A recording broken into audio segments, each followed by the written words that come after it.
And also Lagos to open the Agege Pensima bridge today. I think that's a good one. I've been a while. I passed through that axis, but last time I was on that axis, I was like, "Wow, this is the development that is going on in Lagos," and it's really, really commendable.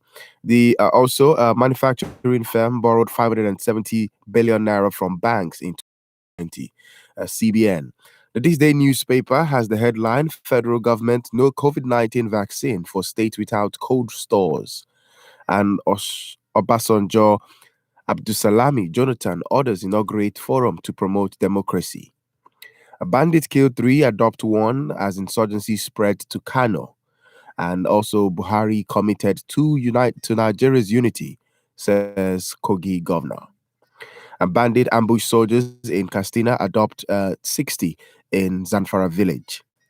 Also on the Guardian newspaper this morning, Buhari directs immigration service to tighten security around borders.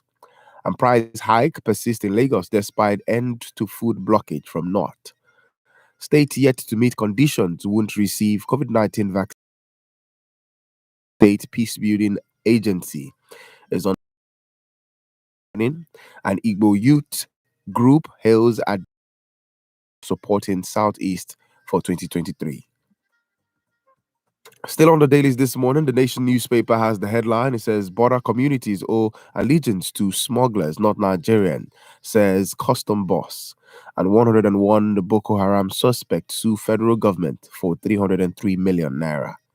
And five arrested for issuing fake certificate at the Lagos airport. And federal government owing NDLEA workers 4 billion naira, says Marwa. The pen pushing newspaper has the headline: Police arrest two motorists for allegedly attacking road traffic officials. And Ogun State House of Assembly removes deputy speaker for gross misconduct.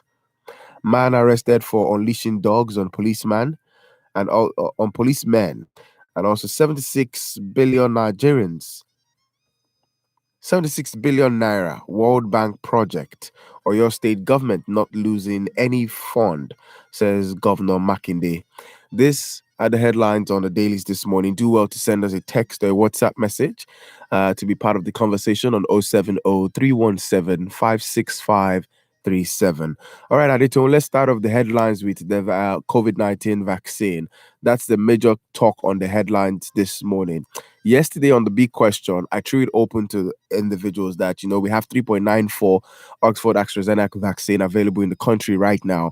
And within the first 24 hours, over 2.3 million Nigerians had already registered to take the vaccine. So I decided that, okay, why not? Let's take that conversation to the big question. So yesterday we opened the phone lines to get the reactions of people.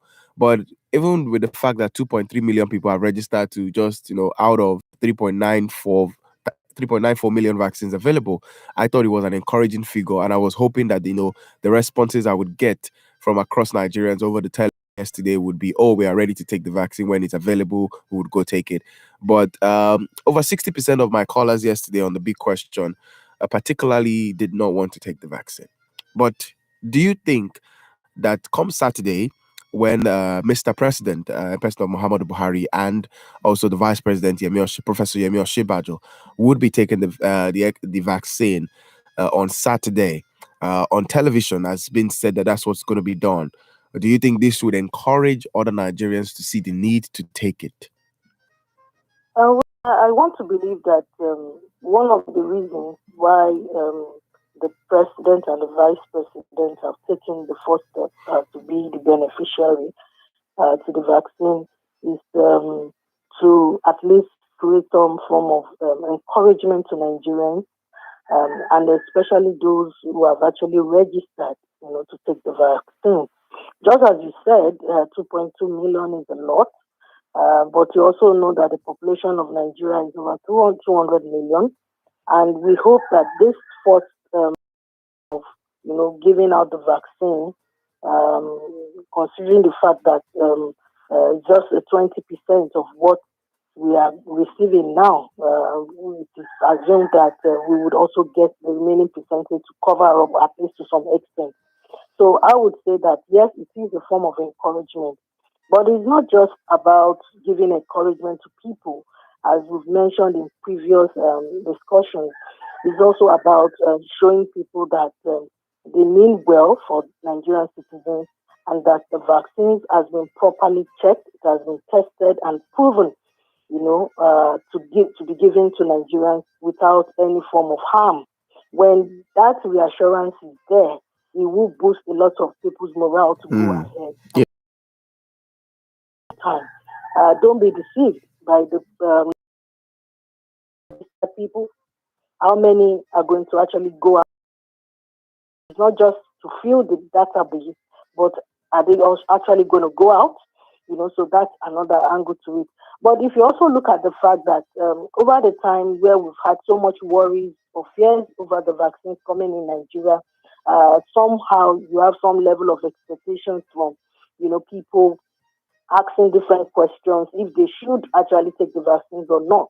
And if the leaders are actually going to take the first step, the bold step to take this vaccine, it is very good. It shows patriotism and it also shows that they are concerned about the welfare of the citizens. Okay. Over time, people have argued that after the leaders, starting from of course the president, vice Yes. president, all the ministers, all our senators, governors, all of them should follow suit. What campaign strategy would you advise the government to take? Because one of the things that has been said by the National Primary Health Department is the fact that they want to use the public vaccination of Mr. President and the Vice President and other ministers as a launch to the campaign for everyone to get vaccinated against the deadly coronavirus. What do you think? Do you think that strategy of making it public, because even right yesterday, there's already a conversation going on Twitter with the fact that how are we sure that it's actually the vaccine that's going to be given to Mr. President? And I'm like, why? Some went as far as saying, they were not going to put, one fruit juice inside, tell us it's vaccine. There's so much going on right now. And how do you think the government can fare well? It's a different case of how because of how the vaccine is optional, it's not mandatory for Nigerians to take it, because that would be infringing on their freedom, to make choices. And during the pandemic, the radio stations, media houses on their own, even we here at Women Radio, made our own in-house jingles and, sweepers to raise awareness on the spread of the virus and how to curtail it. But, now that, this campaign has to be funded by the government for the vaccine, as much as though, yes, it's COVAX, free vaccine, and we are getting 16 million of this doses of this vaccine, which we've got in the first batch, 3.94 million. Do you think we can the government has the capacity to push the campaign? Because the campaign to talk about the vaccine, like yesterday on the big question, a lot of conspiracy theories were brought up by individuals from various different angles, and this worries me on how the lack of trust for the government over time, and seeing what they had done. If some people went as far yesterday as talking about the fact that let's see what they had done with the palliatives. If they could do that with palliatives, what should we expect them to do with the vaccines? Well, most of these comments are based on the fact that there's a lot of distrust in the government. Of course, if you look back at what happened last year throughout, from palliative, to the answer, to the economic instability in the country, to the crisis of ethnic strife here and there. There's really been a lot of distrust in the government that we have right now. And so, yes, people could say probably it's not the vaccine that is given, maybe something else. But I want to believe that they know what to do. They will do the right thing to show that they are patriotic citizens. Also, the fact that it's going to be made public, it's not new. It's not something new, because we have other countries who made it new, news or the headlines that, the head of the state or the president or, took the vaccine, and they have, visuals to show for it. I just think that is also to bring forth some level of encouragement, largely to the people who are afraid or have some kind of reasons to want to step back. But I think so far the best strategy that the government can use is just mobilization, encouraging people. As you said, it's voluntary, but you can't infringe on the rights of people. So they need to create enough awareness, encouraging and mobilizing people for it, and let them also be thoroughly transparent about the details that is being given out, just as other countries are doing. The fact still remains that we are going through a lot of, time, a lot of situation in the country right now, and we don't want what will also make people, have a lot of panic. So as they create enough awareness through the media on the COVID-19 prevention and health guidelines, they should do the same, to encourage people to take the vaccine. All right. Let's just be hopeful that everything will go well, and as it's been said, there will be no casualties, from taking the vaccine. The newspaper review on Women Radio WFM 91.7. My name is Daniel Adebogun's social commentator and analyst, helping us with the newspaper review this morning. There is a conversation right now on the distribution formula to what is going to go to each state right now, with 3.94 million doses that we have of the Oxford AstraZeneca vaccine, COVID-19 vaccine that we have right now in the country. But there's the conversation around the fact that some states, which the executive director of the National Primary Healthcare Development Agency, Dr. Faisal Shaib, said states yet to fulfill stipulated conditions for benefiting from the vaccine would not get the vaccines. He spoke as the federal government firmed up preparation to states ahead of the vaccination, expected to begin tomorrow, Saturday, with the immunization of President Muhammadu Buhari, the Vice President, Secretary to the State of the Government, Mr. Boss Mustafa, among other dignitaries, billed to be televised live to assure Nigerians of the safety of the vaccine. The 36 state governors have also, agreed to also have them taking the vaccine televised after NAFDA could have, ascertained the safety of it. And what's your take on the fact that some states have not still made preparations for this vaccine in terms of cold storage? I know some governors do not even believe that COVID-19. We've seen it severally in most of the reports. The comments from them, they do not believe. And if they don't believe in it, it could serve as a discouragement to those in their states. The villages might not really want to go ahead with taking the vaccine. So that could also be a stumbling block to ensuring that the vaccination process goes on smoothly. And also the fact that, one of the challenges that is even hindering most of these states' level of preparedness is the fact that from the report it indicates that they have not submitted the list of the health workers, or the database of the health workers in their particular state have not been submitted to the ministry in charge of this. Okay. And if they are actually even saying that if they do not have the database from this 3.94 million doses, they might not be able to ascertain what each state would get. So that means that it's not just the distribution is not just based on the calculation of just release the vaccine. Okay. If you are giving to states, you have to know how many health workers are in these states.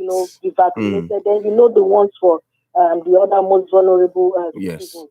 But I hope that the states, because when one state or two delays the process, they would actually make things not easy, especially for those who are in charge in administering this vaccines. And there's a lot of expectations, yes, concerning the vaccine coming into the country. Now that we have it, I don't see the reason why we should start having delays concerning the processes. All right, let's get your thoughts on 070-317-56537. You can send us a text or a WhatsApp message on 070-317-56537 to be part of the conversation here on the newspaper review.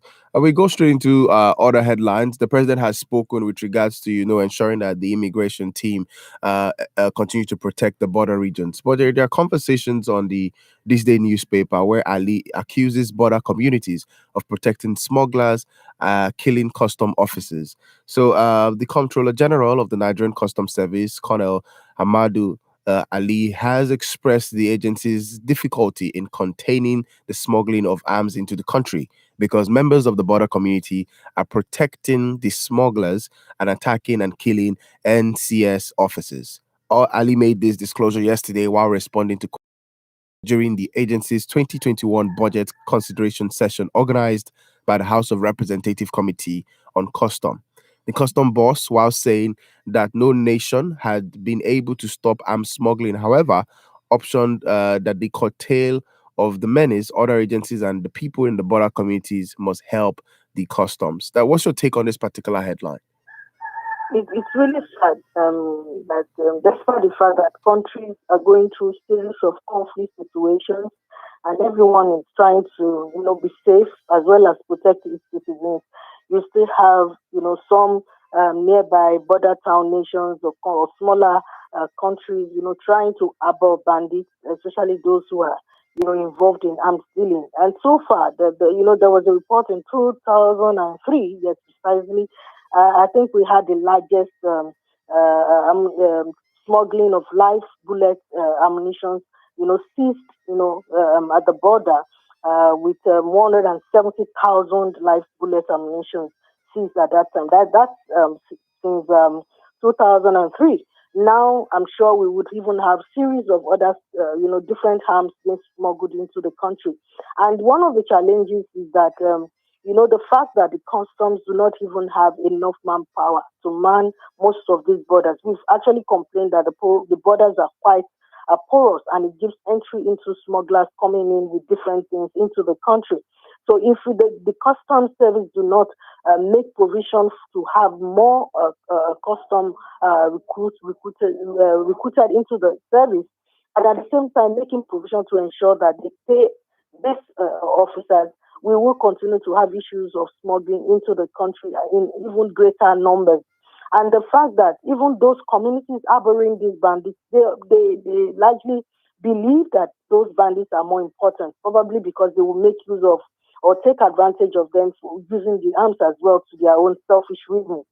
And most of these harms, aside the fact that porous, the getting through porous borders, most of them come from, neighboring regions where you have, we've had conflict, which has led to wars here and there. You have Cote d'Ivoire, you have Liberia, you have Sierra Leone. And yes, the Republic of Benin becomes the closest borders to us. So from those countries, they can easily, penetrate and then get into the country. One of the but things... It's really a sad situation. Yeah. I hope that now that the General of the Nigerian Customs Service has made this known, they would ensure the tighten security, get more hands, more officers to, ensure that the man are porous borders. Profiling solutions to this particular issue. So according to Ali, he said that his words specifically says our biggest problem with stopping smuggling is that border communities are ganging up against us. That's the Nigerian custom, killing us and burning our vehicles. They gang up to fight us because they think the bandits are more important to their lives than us. I want to underline the word, the bandits are more important to them. That's the bandits who are smuggling arms are more important to their lives than the custom officers. I think this is a very clear indication of the fact that there has been a huge lack of information gathering and information sharing protection for the people, because I in Borno State where the farmers were beheaded, a very ugly incident that communities are going to rather protect the bandits rather than giving that information that they have to the Nigerian custom. I will also, as the Nigerian custom controller, not supposed to be asking among his men who are the most in your forces, who are those not allowing these communities protect you people, because you are there to serve the country and they are Nigerians, and though it's a border community, it can be mixed from both sides. But then there is the conversation that the controller is not addressing, which I think he has not done right in this budget, or the questions were not asked by the appropriate persons to ask him, what are you doing in ensuring that you are providing protections for these individuals? Because it would make no sense on why the people of these communities would rather protect bandits than protect the Nigerian custom workers. If you also look at the report, likely there is a disconnect, because if you have custom officers in the communities working there and they do not relate with those people in the community, they might not have information as they ought to.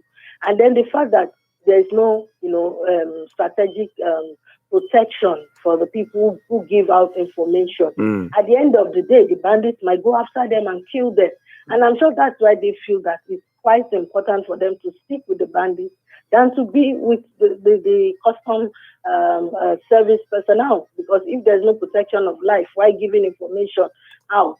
And they also want to, secure their own lives. But if there is a synergy between the community members and the security, the custom personnel, they should be able to have a meeting point where there will be an agreement. You give us the information, we protect you, so that these bandits don't come after you. And those are some of the things that are actually lacking in what we do when we want to try and track, the menace of activities or criminal activities in a particular location. Because it's actually easier to get information from people who live in the community. They know those who are not part of them. They know those who just want to misbehave, and they can easily point protection from this. But let's hope that the custom service will take note of this and do something urgently about it. Well, let's still talk security this morning. 28 minutes past 8. This is the newspaper review. Do well to send us a text or a WhatsApp message on 070 317 565 37. All right. Yes, let's talk some security issues right now. Ex-military chiefs and security experts slam Northeast governors, reject machineries. So as of yesterday, I remember having an extensive conversation on the newspaper review with Adeyemi Adeolu, trying to see reasons on why there might be need for machineries. And he was very strong on his opinion that, we do not need machineries. And now some security experts and some retired military top officials have given, the Northeast governors hard knocks for suggesting that mercenaries be invited to tackle the insecurity in the region and other parts of the country.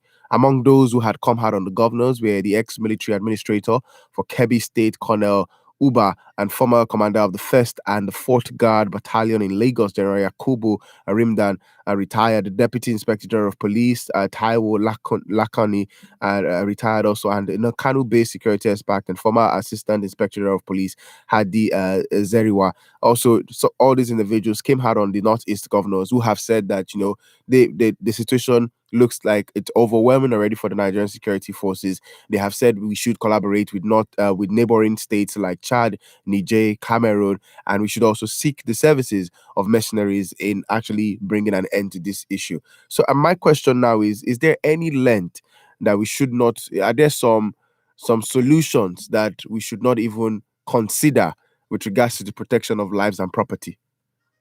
I want to believe that there are different angles to this. We've said over time that there should be synergy with other neighboring countries in fighting insecurity. And if you look at it from the angle of, it's been said that they move from one neighboring border town or countries to Nigeria. They are not Nigerians. At some point, we find out, they are from so-so region and all that. But even if synergy from those neighboring countries, this should be done carefully and transparently enough so that it doesn't become an issue of sabotage, or we continue to use those we are supposed to chase out to come and fight us, and then at the end of the day, everything goes wrong. If you also look at the fact that, most of this, what is it called now? Most of these governors who have said they support machineries coming in, what have they done to empower security personnel in their own state? If we cannot empower them, if we cannot give them security of their lives, if we cannot vouch for them that all will be well with them, if we send them to the battlefield and they lose their lives, yes, in the course of service, but we have failed because it just shows that we cannot tackle the insecurity situation in the country. Let's empower our security personnel that we have. Let's give them assurances that we are backing them up. Let's give them all the necessary equipment that they need to wage war against all these criminal activities, or those who are making life unbearable for people in different communities. If we cannot do that, then we have failed as a nation to secure the life and property of Nigerian citizens. If we have our security personnel here in Nigeria, all they are asking for, all they've ever always asked for in most of the reports, is for them to be fully equipped, for them to be given enough assurances and backing to go out there and make an impact. But if we have failed in doing that, then we have failed them and we have failed this nation. I don't think going to the extent of other nations or other countries is what we will. If we do not decide that the security personnel we have, that we are going to make sure they have every tool they need and give them the moral backing. Yes, we can invite other countries, but let's make use of what we have. Let's empower them. They've complained about machineries. They've complained about equipment not being there. They've complained about lack of moral support. They've complained that it is the ones that are below that have been sent to the war front. Let's encourage them and give them moral support and all that they need. If we can do that, then we can be able to have one voice in combating insecurity. Okay. But where we have confusion here and there, the federal government is saying something, the things, but yes, nobody is taking the action to ensure that this insecurity situation is stopped in Nigeria. Thank you. We will continue to go back in a circle if we do not take a firm stand. Okay. And, during the times when I always refer to that, when we had the Niger Deltas, causing issues in the South, solutions were provided. And today we don't even hear about it again. Why can't we do that? Why don't we take a firm decision and put an end to this? There should be no respect to or favoritism to any particular region that is causing commotion in this country. Or if they are coming from other countries, yes, we've heard report that they are not Nigerians. If they are coming from any country, the government should stand and protect the lives of its citizens. If the government cannot do that, then this administration has failed the whole of Nigerians. All right. Now, talking about, speaking with one voice, governors, the ACF have backed the order to shoot bandits with AK-47. Particularly the Benue State Governor Samuel Otom and the Arawa Consultative Forum have given their full backing to the directive by President Muhammadu Buhari that bandits bearing AK-47 should be shot on sight. The governor said this measure will reduce banditry, clashes between herders and farmers, and other forms of criminality. Renewal group or contacted by the correspondent of the Nation newspaper been contrary to the law and might lead to unintended consequences. What's your perspective to the order by Mr. President on shoot on sight of bandits who already AK-47 gun carrying bearers? Already, I was just looking at several comments. A lot of people have actually made mockery of that statement, saying it's not something that will fly. Some have said, oh, let's give it a try. Some have said it's not go area. Comments will definitely come out when the federal government makes statements. But the fact still remains that as those statements are coming out, are there actions to back them up? So it's not just saying the statement, is about following it with action. And that's what we've been saying, concerning issues of insecurity in the country to this moment. The fact that we have not taken a strong, firm ground to put in action into what we say has made the situation to deteriorate to this moment. If these words are backed with action, then we will see some kind of improvement. And then I also want to believe that there is a legal backing to it, because you don't just shoot people at sight, don't just shoot anybody at sight without having verified information that this person is accused of, for what the crime that is being accused of. So that's another part of the angle, because you can't just go about and say, because they said shoot at sight, you start shooting any civilian you see. You shoot the security personnel who are going to go on this duty should be shooting, because we don't want to have more lives being lost at the end. Let's do it the right way. And that's why I mentioned the fact that if we follow it with action, we know where these bandits are, we know where they are. We've had the reports, people, communities, traditional leaders are having delegations going to them, they are having meetings with them. If they do not release their hands, then the actions should definitely follow, and they should, face the consequences. Talking about, being more orderly with information as it may be. Let's look at the headlines off on the This Day newspaper, where Lawan, it says here, drug barons financing terrorist bandit. It's on the This Day newspaper. I want to read a bit of that story. It says, President of the Senate, Dr. Ahmed Lawan, yesterday attributed the lingering insecurity in the country to the activities of drug barons. He accused those he described as drug barons of funding insurgent groups such as Boko Haram, bandits, kidnappers, as well as supplying them with arms and ammunition. Lawan told the chairman of the National Drug Law Enforcement Agency Brigadier General Buba Mara retired, who visited him in Abuja. Drug barons who engaged in trafficking heroin, cannabis, and cocaine made a major transit route for plying their illicit trade. He therefore called for the restructuring of the NDLEA to empower it to deal with drug trafficking. Well, as much as I want to sort of agree with some of these um, would I say, highly sensitive information on the activities on how exchange is being done. I want us to also follow through on. I've always over time questioned the role of the Department of State Service, which is to I believe they are it's a more intelligent unit of the security force of the country, which they're supposed to be able to tackle all of these issues.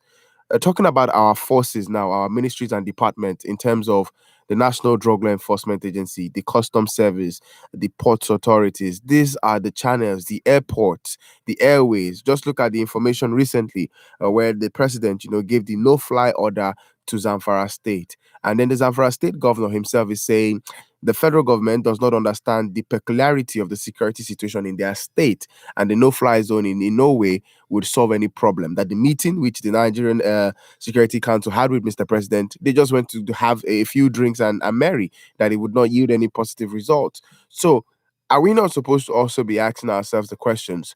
What is the problem with all of these units collaborating together to bring an end to insecurity? Insecurity has been specifically tied to certain things. It has been tied to illicit mining in Zamfara, been tied to drug barons, smuggling and exchange of arms and ammunition. We've heard of cases of weapons being shipped in through our borders. That's the custom. All of these agencies put together. What is the problem with us working as one and bringing an end to insecurity if we're going to be opposing to mercenaries to come solve our problem for us? If we do not have synergy between all these agencies, and that's why I mentioned that if it's not handled carefully, you have sabotage in one way or the other. If they do not come together, now that they've seen the issues on ground, they are supposed to come together and work together in synergy and have one voice towards it, rather than having confusion in their midst. And aside that, when you look at the issue of arms dealing and smuggling into the country, when you look at the issue of drugs and the backings of some so-called powerful cabals who are sponsoring these activities, the federal government has not really taken enough time to look for the solution, to investigate thoroughly some of these activities. If these issues are there right in our faces and we are not doing anything about it, we will definitely keep on going round in a circle. And since these issues have been identified, it is on the part of the federal government to work with all these agencies to ensure that there is a solution. Because you cannot continue, the arms that are brought into the country has someone who actually sponsored that. Okay. The drugs that come into the country has someone behind it. And some governors have, tried stylishly to mention behind the activities, the criminal activities of bandits and Boko Haram, but they have not really come out to openly mention the names of these people behind it. I don't know why we keep saying we know them, we know them, we'll name them. To mention them. So if they become untouchables and the country continues but Adeton, is this a situation of fear? We have a problem. Is this a situation of fear, or this? I was just thinking top of my head while you were saying, like what one of the governors was saying. No, if we know those who are behind the adoption of the schoolgirls, we would be shocked. And I'm thinking, is this a situation of the governors are afraid to name these individuals, or this is a question of we do not want to destroy the unity of Nigeria? I also think that part of what could be because of it, I don't really see the governors as being afraid. As far as I'm concerned, for you to take that of a governor, you must have enough of strength and boldness in you to sit down on that position and to act in your capacity as the executive governor of a particular state. So I don't think it's because they are afraid. I think a lot is tied to it, either for their selfish gains, their political ambition somehow, or some other benefit that is not open to us. as citizens. But the fact still remains that they have taken that position as executive governor of the state to stand for the rights of the people. They are supposed to be the first, indigene and citizen in that particular state. So if they are not doing everything possible as being elected in that position to protect the lives of people they are governing, then they will know that they have not done probably well. But if they take their stand as governors, those who are perpetrating these crimes. You should be comfortable to come out and mention their names, not to cause disunity, but those people should be called to book because they cannot, because of their own selfish reasons, continue to allow us to lose lives of people in a country. And if we have an administration that's not taking the steps, to bring these people to book, to thoroughly invest, even those that are saying it, let's call them, let's ask them questions. Because you can't just call somebody's name without having verified, information. We need to have some evidences before you call somebody else, and that the person is, responsible for social activities. Okay. If they do not have such evidences, why would they want to mention names? Because it will be a futile effort. Yeah. So I want to believe that the reasons why they have not called out the names of those people, cabals or whatever they are called, is because they do not have enough evidences as executive governors, but they don't have any evidences. But if they have that, they should be, bold enough to come out and let's end this menace that is, causing a lot of lives to be lost. Thank you. Let's take some text and WhatsApp messages right now. Let's keep those messages coming in on 070-317-56537. This is from Chief Chima Ezenwaka in Ikorodu says, as Adebanjo supports Igbo presidency come 2023, please let all well-meaning Nigerians across support the move for fairness, equity, and justice. All right. This is coming from Chief Chima Ezenwaka. Let's take this next WhatsApp messages. We have quite a ton of WhatsApp messages here this morning. I'm going to start off from the very first one. All right, this is from Adeyemi Kamaru from Satellite Town, Lagos. The comment on Sheikh Gumi telling federal government to forgive terrorists and give them money. How about the people who have been killed by the criminals? If one man can talk to kill a bandit and federal government can arrest anybody in the bush. All right, God bless Nigeria.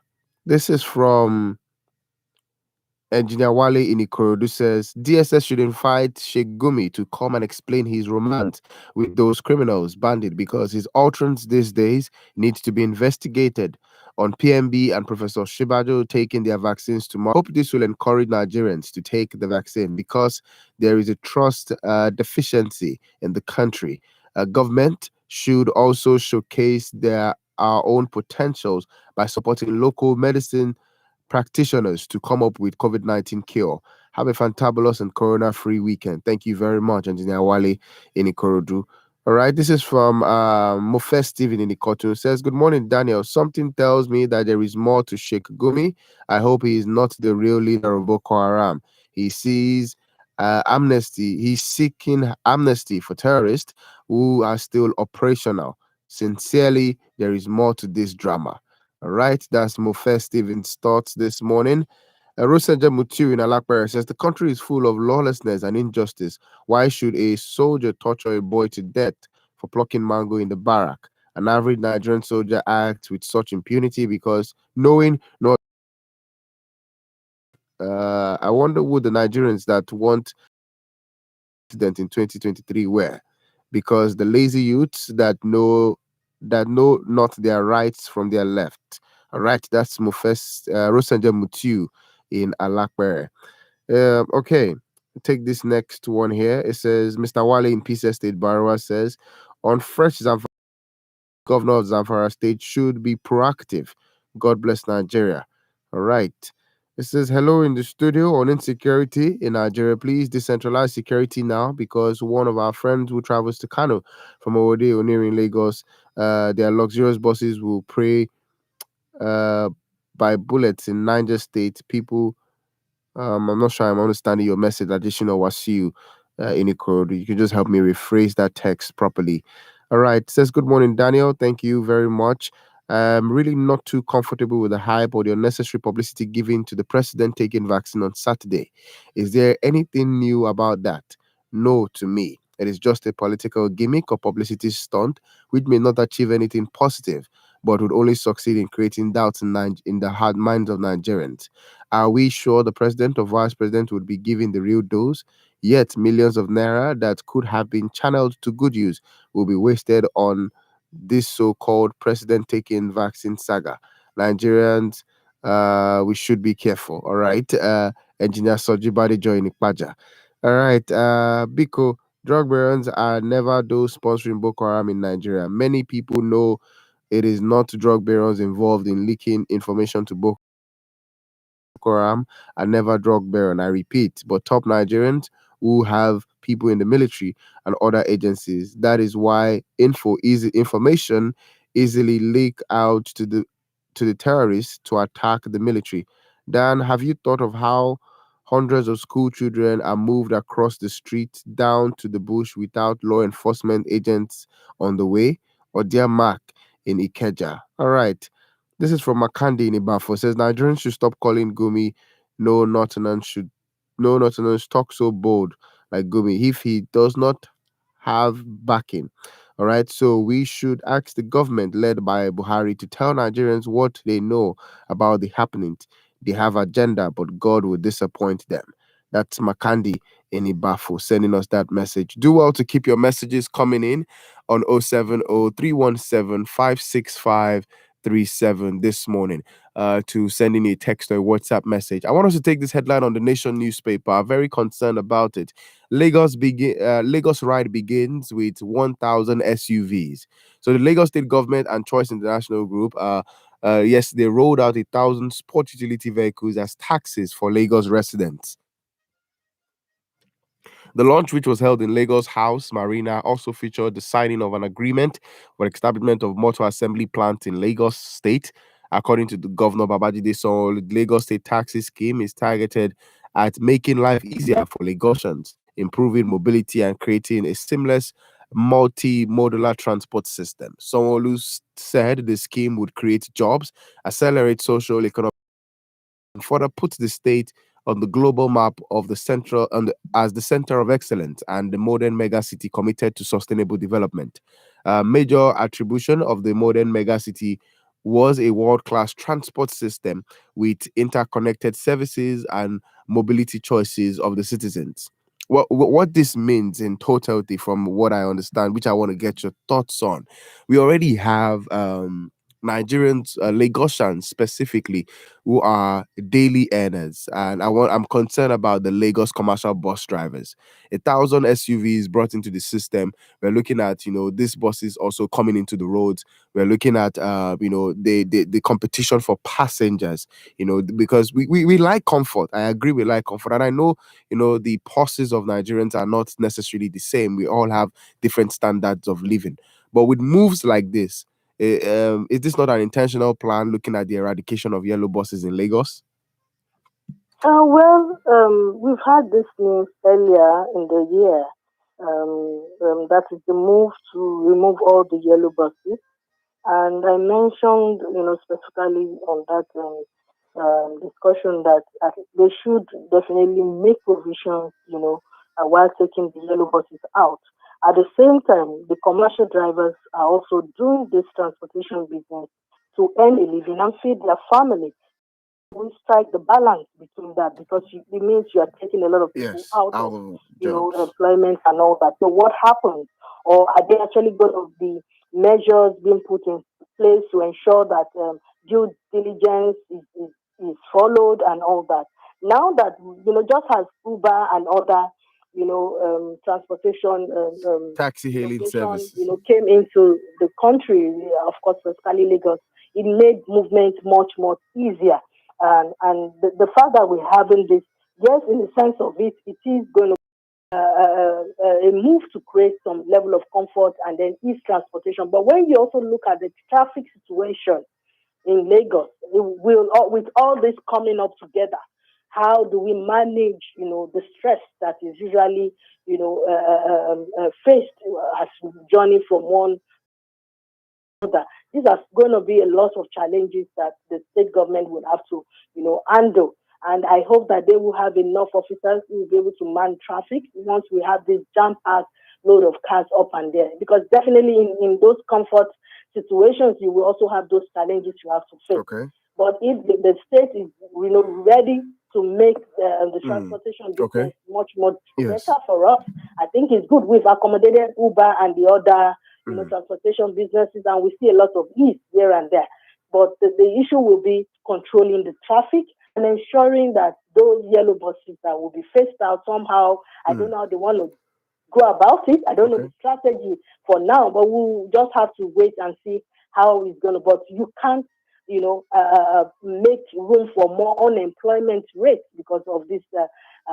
When you get these commercial buses off the road, you are creating a lot of problems and stress for families who actually benefit from their daily lives on these businesses. All right, I'll just take a few messages right now. Damien says, Mr. President ordering shoot aside on bandits and kidnappers really sound tough, which is supposed to be scary enough, but it would not scare hardened criminals. A good example is the last election where federal government gave such tall orders against ballot box snatching, yet boxes were still snatched. What we need is determination and commitment, not just talking tough, as these criminals would only call you bluffing. All right, this is all the text we have right now. We have to call the conversation to a wrap this morning, but next week Monday is going to be the International Women's Day, and Iyanu Itinuza's Food Foundation is looking at doing a giveaway, and the giveaway is going to be specifically to women. So what they would need from you is for you to make a 30 seconds video and post on Instagram. And what you have to say in this video is what makes you a proudly Nigerian woman. All right. And to participate, I'm going to be giving out the handle. Um, Adeto, am I correct with the handle? Yes, Yani Wura Itunuza Foundation and Okay. the second Instagram handle there. Okay. So Iyani Foundation, and also you have to see Instagram. This is going to be from March 8th to 10th. When? At the end of the month of March. At the end of the month of March. So it's a whole month for women to, weigh in on this. You can get your mom, your sister to make a video and, talk about what makes them proudly Nigerian woman. And yes, this is courtesy of Adeto on the Goodie Bag Friday. So Adeto, thank you so much for doing this. I can't say enough because I know, women radio has always been supportive for women. And so they are also part of this, giving this platform for women.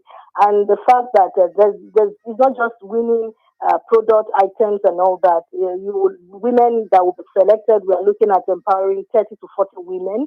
And so these women will be empowered free, on specific business entrepreneurship training. So I hope that the WFM family, especially our women, will participate, and then the men encourage the women you have around you to definitely participate. Once again, the Instagram handle is Iyani Wura Itinuza Foundation. So the Iyani is Iyani,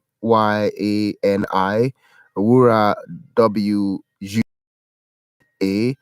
Itunu, which is ITUNA. The ZA is ZAA, and Foundation. And I'm sure if you just type Iyaniwura Itunuza, you will definitely see it pop out on Instagram, and you just need to select as much as possible. Thank you so much, Adeton, for joining us today on the Goodie Bag Friday. Thank you so much. All right, it's a wrap on the newspaper review this morning. Thank you to everyone who has sent us a text or a WhatsApp message this week on the newspaper review. I think we have one message here. Engineer Sojibadi Jonikpaja says, in the same climb, persons like Sheikh Gumi should either be under interrogation or be inside prison now, telling the authorities what he knows, but that has not happened. Where is DSS, police, NSA, and other security agents? I'm sure if Gumi is from the south, I'm not sure he would have been invited. And now, all right, Engineer Soji Badejo in Ipaja, thank you for your message. Thank you to everyone who has consistently sent us a message. In the new month of March, one of the things I have constantly said on the Wake Up Show around 6 o'clock in the morning, if you're up that early, you can listen to the Wake Up Show at 6 a.m. I specifically say the month of March is a month for us to, practice forgiveness. So channel your energy this month to do a lot of forgiveness, like practice forgiveness. We this week on the Wake Up Show, we specifically talked about resentment, and one of the solutions to dealing with resentment is making a list of everyone you feel has treated you unfairly. Write down what they did that makes you feel that down how it's affecting you and begin to think positive about those. Gradual process. If you're honest with it, I'm sure it's going to be a very long list, but I'm sure we'll all come out strong after we decide to do all of this. Thank you very much. My name is Daniel Adaja, and yes, at 9 o'clock is the news at 9. After the news at 9, it's the big question on the other side. We get to talk a lot more, and the phone lines would be open. RWFM 91.7, the voice of women, using radio as a tool for women development. We condemn the abuse of women, girls, and children in any shape or form. WFM 91.7, the voice of women.